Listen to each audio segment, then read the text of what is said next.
A refugee in the legal sense. So refugee can mean anyone who's been forced out of their home. But in the legal sense in the US, you can only be a refugee if the UN has given you that status.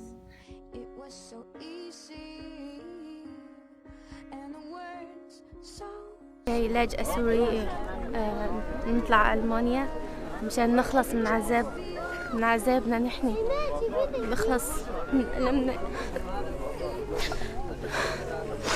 نخلص من الظلم من الذل اللي كنا عايشينه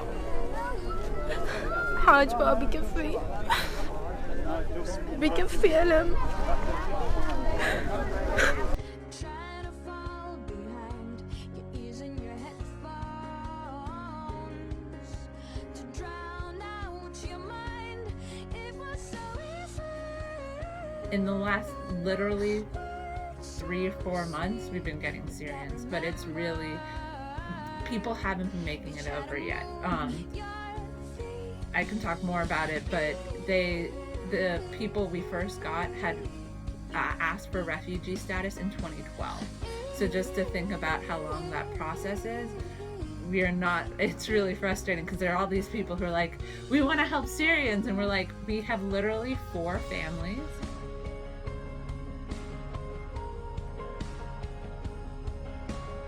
There's no one who comes into the US as a refugee who hasn't already registered with the refugee people, the UNHCR, somewhere in the rest of the world, and then has been screened multiple times. So first they're screened by the UN to see if they're actually a refugee, then they're screened by the US government, like 3 different agencies, like more than 3, FBI, Homeland, there's another one, I can't think of the top of my head,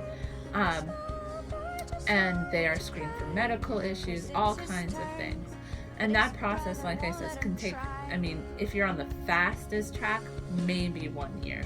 But most people, it takes at least 2, if not more. I want to start from scratch. I want to rebuild my life. My priority is my children. Securing their future is the most important thing. It's been 2 years since they filed their application to resettle. Now, the only hope for permanence lies in waiting.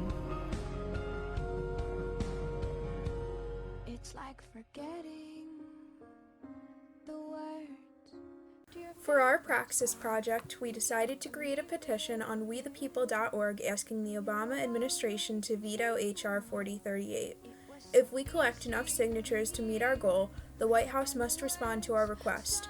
We chose this course of action because we want to address the root cause of why it is so difficult for refugees to settle in the United States, legislature that greatly worsens their plight.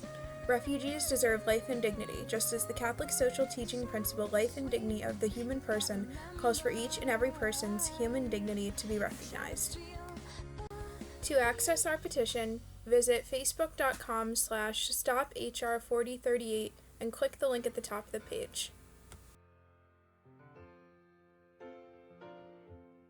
There's just so much misinformation and just kind of hatred that's going around.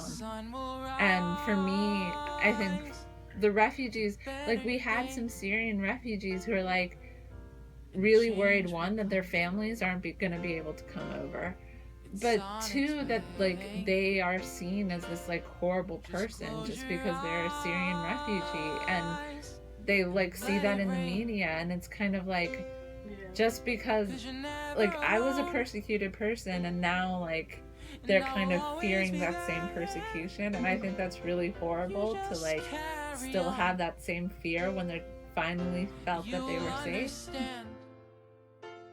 They're going back. I'm telling you, they're going back.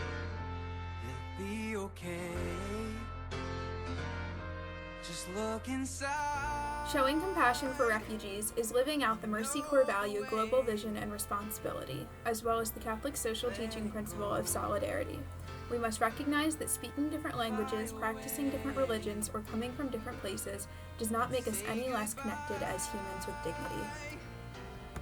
Yesterday, 'cause you never